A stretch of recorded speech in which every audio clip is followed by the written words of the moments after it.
श्रीमद्भागवत महापुराण पंचम स्कंध अध्याय 16 भुवन कोश का वर्णन। राजा परीक्षित ने कहा, मुनिव, जहाँ तक सूर्य का प्रकाश है और जहाँ तक तारागण के सहित चंद्रदेव दीख पड़ते हैं, वहाँ तक आपने भूमंडल का विस्तार बतलाया है। उसमें भी आपने बतलाया कि महाराज प्रियव्रत के रथ के पहियों की 7 लीकों से 7 समुद्र बन गए थे, जिनके कारण इस भूमंडल में 7 द्वीपों का विभाग हुआ। अतः भगवान, अब मैं इन सब का परिमाण और लक्षणों के सहित पूरा विवरण जानना चाहता हूँ, क्योंकि जो मन भगवान के इस गुणमय स्थूल विग्रह में लग सकता है, उसी का उनके वासुदेव संज्ञक स्वयं प्रकाश निर्गुण ब्रह्मरूप सूक्ष्मतम स्वरूप में भी लगना संभव है। अतः गुरुवर, इस विषय का विशद रूप से वर्णन करने की कृपा कीजिए।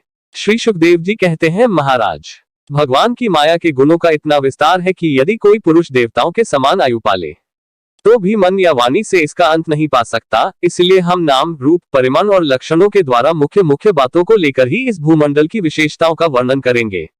यह जम्बू द्वीप जिसमें हम रहते हैं, भूमंडल रूप कमल के कोश स्थानीय जो 7 द्वीप है, उनमें सबसे भीतर का कोश है। इसका विस्तार 1,00,000 योजन है और यह कमल पत्र के समान गोलाकार है। इसमें 9,000 योजन विस्तार वाले 9 वर्ष हैं, जो इनकी सीमाओं का विभाग करने वाले 8 पर्वतों से बटे हुए हैं। इनके बीचों बीच इलावृत नाम का 10वां वर्ष है, जिसके मध्य में कुल पर्वतों का राजा मेरु पर्वत है। वह मानो भूमंडल रूप कमल की कर्णिका ही है। वह ऊपर से नीचे तक सारा का सारा सुवर्णमय है और 1,00,000 योजन ऊंचा है। उसका विस्तार शिखर पर 32,000 और तलहटी में 16,000 योजन है तथा 16,000 योजन ही वह भूमि के भीतर घुसा हुआ है, अर्थात भूमि के बाहर उसकी ऊंचाई 84,000 योजन है। इलावृत वर्ष के उत्तर में क्रमशः नील, श्वेत और श्रृंगवान नाम के 3 पर्वत हैं, जो रम्यक, हिरण्मय और कुरु नाम के वर्षों की सीमा बांधते हैं। वे पूर्व से पश्चिम तक खारे पानी के समुद्र तक फैले हुए हैं।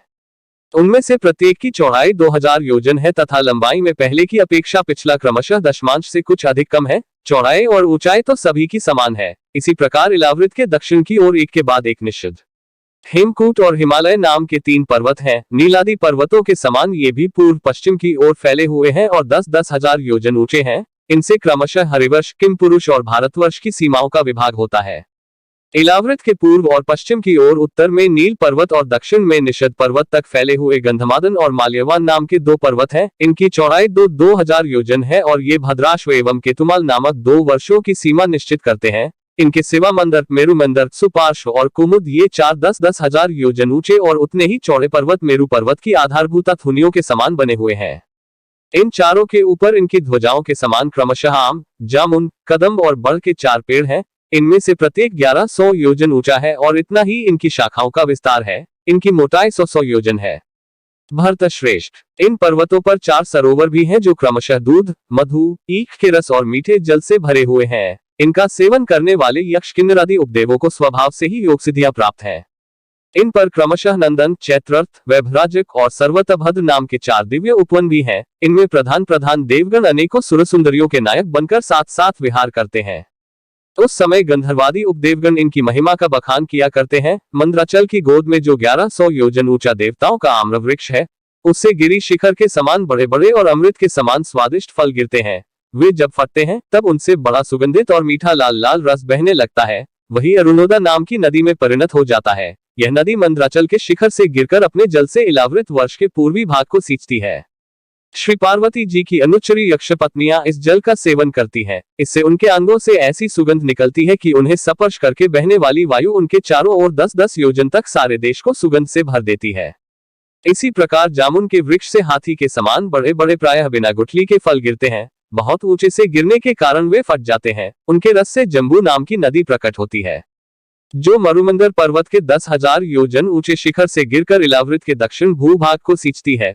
उस नदी के दोनों किनारों की मिट्टी उस रस से भीगकर जब वायु और सूर्य से संयोग से सूख जाती है, तब वही देवलोक को विभूषित करने वाला जाम्बुनद नाम का सोना बन जाती है। इसे देवता और गंधर्वादी अपनी तरुणी स्त्रियों के सहित मुकुट, कनकन और करधनी आदि आभूषणों के रूप में धारण करते हैं।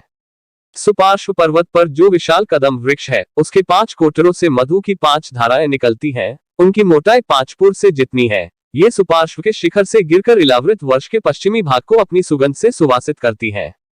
जो लोग इनका मधुपान करते हैं, उनके मुख से निकली हुई वायु अपने चारों ओर 100 योजन इसकी महक फैला देती है। इसी प्रकार कुमुद पर्वत पर जो शतवल्श नाम का वट वृक्ष है, उसकी जटाओं से नीचे की ओर बहने वाले अनेक नद निकलते हैं। वे सब इच्छानुसार भोग देने वाले हैं। उनसे दूध, दही, मधु, घृत, गुड़, अन्न, वस्त्र, शैया, आसन और आभूषण आदि सभी पदार्थ मिल सकते हैं।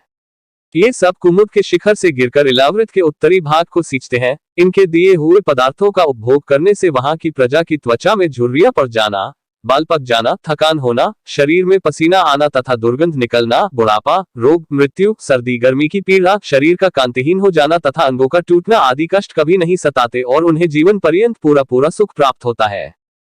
कमल की कर्णिका के चारों ओर जैसे केसर होता है, उसी प्रकार मेरु के मूल देश में उसके चारों ओर कुरंग, कुर, कुसुम्भ, वैकुंठ, त्रिकुट, शिशिर, पतंग, रुचक, निषिद्ध, श्रीनिवास, कपिल, शंख, वैदुर्य, जारुदी, हंस, ऋषभ, नाग, कालज और नारद आदि 20 पर्वत और हैं। इनके सिवा मेरु के पूर्व की ओर जठ और देवकूट नाम के 2 पर्वत हैं, जो 18,000 हजार योजन लंबे तथा 2,000 योजन चौड़े और ऊंचे हैं। इसी प्रकार पश्चिम की ओर पवन और पारियात्र, दक्षिण की ओर कैलाश और करवीर तथा उत्तर की ओर त्रिशृंग और मकर नाम के पर्वत हैं। इन 8 पहाड़ों से चारों ओर घिरा हुआ सुवर्णगिरी मेरु अग्नि के समान जगमगाता रहता है।